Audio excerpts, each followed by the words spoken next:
This is a Cenergy Solutions power generator system, and this generator is 1.5 kilowatts. That is equivalent to 6.8 ampere, which is good enough for running electricity and appliances for one household or even two houses. And so we are now hooking it up with our ANG cylinders, which is 18 kilogram size cylinder. And this cylinder contains about 83% of methane.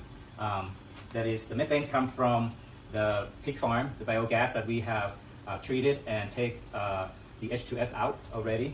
And there's been a little bit of upgrade from 75% of methane to 83 through our system. So we're going to start the engine and demonstrate how it works and connecting to some of the household appliances.